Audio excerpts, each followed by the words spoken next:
G'day guys, weekly wrap for Roll the Dice this week comes from Leneva Park. I'm just up here on their track here. It's a beautiful track. It might be a kilometre long. It's got beautiful rubber and sand surface here. It's nice and soft, and it's a really good pre-training track that we've got up here. The horses go down there. I don't know if you can see. That's the beautiful mountain we've got just here. It's cut into, and you roll around. You've got the paddocks over the back, and right down there's the stable. So it's a really nice facility that you've got here, and you can know that your horses have got everything they need here. I know I've shown you the pool, and obviously a few of the paddocks and stuff like that. But this is the track. I'll just straighten this camera up. All right, we'll get straight into it. Right down there, if it goes around the bend, you've got some permanent barriers there as well that the horses love. It's good, really good education. Let's get straight into it. Last week's runners, we had Mighty Magna was the only one that went round. We were meant to have Crone. We'll touch on her in a minute. Magna went round in the benchmark 90, 2,000 metres at the Valley, ran fourth, went super. You know, everything went to plan except for the fact that I was hoping that Smart's horse from Bendigo would roll along a bit quicker. They didn't really roll along at a pace that we sat outside the leader, but you know, for a horse like him, we probably wanted more pace on. If we didn't want to charge to the front and fire him up, but we also hoping that Smart's horse would roll along.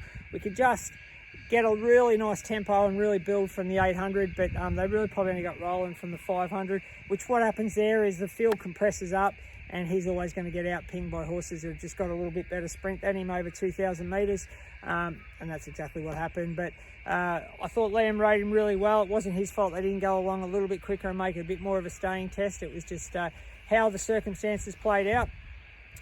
He was brave. He's ran fourth in a good class race, and we'll back him up in the Werribee Cup. He spent the week at Ballarat. He's just been on the treadmill, and also treadmill and just swimming and just doing not much at all. Obviously on the backup, it's a 7-day backup, so he's just had a really quiet week, and Werribee's a track that suits him. Hopefully we can roll to the front and be really competitive there.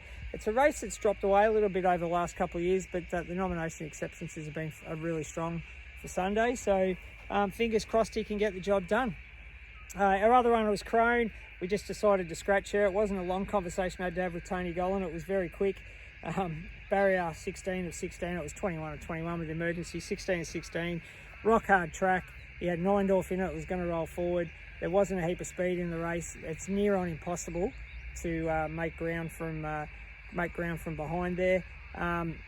And we just thought, no, there's no hope. You're better off trialling her. So she trialled on Tuesday, trialled really nicely, as you'd expect her to do in a week of class. Sat in behind them, as you can see here, and she was really impressive through the line. She's in a great space at the moment, so she'll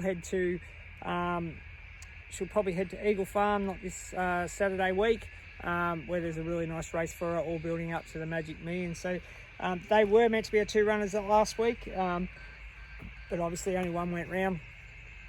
We had some nice triallers. We took Profiteer and Ayrton down to Traralgon. The Price team did. Really nice down there. It was good to get the horses away. Horses need to travel away sometimes to get used to it, but I know Weary Races to say it just hardens them up. You know, a good trip away can harden them up, and hopefully that's what's done with these two. Profiteer was really good, as you can see in the trial, albeit he was a second and a half outside, second and a half slowest time for the day over 950, so it wasn't a hard trial, and I think the 2-year-old trial before that was a lot quicker, so keeping that in mind. And Ayrton was really good as well. It was a nice quick trial and kind of peeled out from the 1-1 and was strong through the line, so you know, obviously he's going to get better over further. Ayrton will probably go to either Geelong or Bendigo next week, kick him off over 1,300 metres, and I'm sure that he'll run well and be really competitive second and third up. And Profiteer will probably either go to Flemington, 1,100 2-year-old race down the straight, which is always flirt with danger because horses have never been down there with COVID and everything. You can't trial down there, so or the other option is to come out of the chute at Bendigo on the Sunday. There's a 1,000-metre race there. They'll be the two options, but I'm sure the two mix will work that one out and see what happens moving forward there. So they were runners last week, our triallers. Mount Madeira also trialled over, I think it was Strathalbyn, on Tuesday. And Ocean Essence was another one that trialled as well. So he's back. He's had a suspensory issue. He's had a lot of shockwave therapy. He seems to have come back well. He looks good. He only had a very Mickey Mouse 3-horse trial, as you can see there, but he trialled well. So we had obviously all those horses going around and trialling. Mount Madeira was a really quiet trial, over 1,000 metres as well. So they were all our trialists from the week. All the videos are up there, as you can see, rolling through them. It's really good at this time of year to have all these horses kind of going around and trialling, because you know, obviously they have 1 or 2 trials. There's 2 new horses in it. Then you've got Mount Madeira, who's in a new environment now. We're hoping for something different with him. And then Ocean Essence, we know what he brings to the table. He's going to be really competitive in anything he goes around in Tassie. So they were our runners and trialers for last week.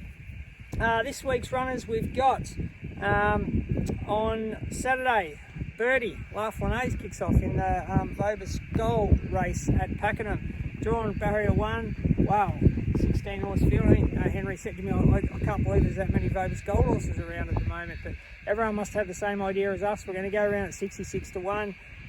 Look, you know, she's never great first up. We've got some other goals in mind for her down the track, but she'll go around. Hopefully she runs really well. She's going to get a nice draw from that marble, barrier 1. Damien Thornton goes back on, who won with her at Swan Hill, so he knows her really well. So I'm sure that she'll go around and she'll be really competitive. And then also I mentioned Andrea Montagna will go around in the Werribee Cup.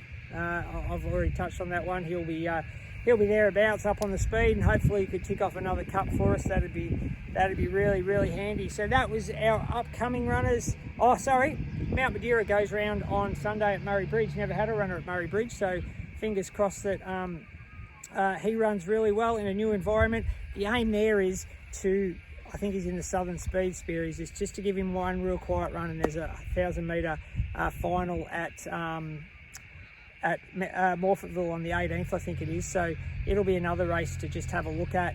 He'll go round. All you have to do is go around in that race, the Southern Speed Series. That qualifies him, and then he can qualify for the final. And hopefully a set of blinkers, new environment, maybe over the hurdles, something different. Can really turn him around, because we know he's got the ability, and also a bit of beach work over there with David. Right, let's get on the serious stuff. Lee, last week, came up with Oceans 13. Well done. Kudos to you, Lee. You had 3 picks at it, but I'm only going to take on your best of the day, and Oceans 13 was best of the day. But unfortunately for you, Lee, and everyone else out there, well done on backing it. But my horse that was going around at Wodonga that got back for a stack, Chips Are Down, got scratched at the barrier. So that week's really null and void, because I didn't get a crack at it. So yeah, you tipped a winner for all the people last week, but it doesn't really affect what me and you are doing here. So it's still 2-1 to Lee. I've got one at Moonee Valley on, I can't remember its name. I know what number it is. At Moonee Valley on Friday night, tonight. It's race 1, number 6. I think it's a really nice horse. It goes around in the Chautauqua colours. I think Maroney's got it. I just don't know if the track pattern will suit it today. It'll go around at $5, but I reckon it's a horse to follow all the way through. It is a really nice horse. So that's race 1, number 6 at the Valley tonight. Is my pick for the week, so fingers crossed. Well done to the Punters Club. I just got informed they've nearly doubled their money there. I think we started with 5 or 6 and it's up to 12. It's flying. We've got 1 more week left, so fingers crossed we can really get that up over another 15 with this last bet. We've had, only had 6 winners, I think, but they've all been massive winners, so really well done there. Horses to sell. Horses coming in and out. We just dropped our Holler filly off. We've got horses going left, right and centre at the moment because they're young horses. We're trying to get them in and out. Horses to sell. There is a little bit of the Sobug left. It's in work with Josh. Josh was really taken with him and was really impressed with the horse. So there's only a small amount left in that.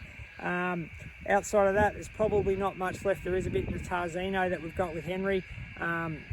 Very impressed Henry when it turned up. He was really taken by him. As we all were, we saw him at the sale. So he's arrived from New Zealand and has settled in really well. He's going to have 4 or 5 weeks off, and then we'll get stuck back into him. My Gold Bracelet's come back into work, which is really good. She just started here as well. Swing and Boom's another one. It's going to head over to David Jolly just for something different, just to try and help her out with her legs and knees and beach. So she's heading over there today or tomorrow, which is really good. That's another kind of exciting chapter. Just trying to work out. There is one thing to keep in mind before I finish up and try not to tick over 10 minutes. I know it's a while away, but if anyone's planning anything, January the 30th, I think it is, there's a race meeting at Caulfield.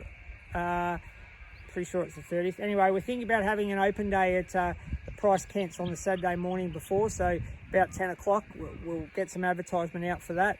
It might be this, yeah, I'm not sure. I think it's the 30th of Jan. We'll get some information out about that, but that's a long range forecast for people just to have a think about.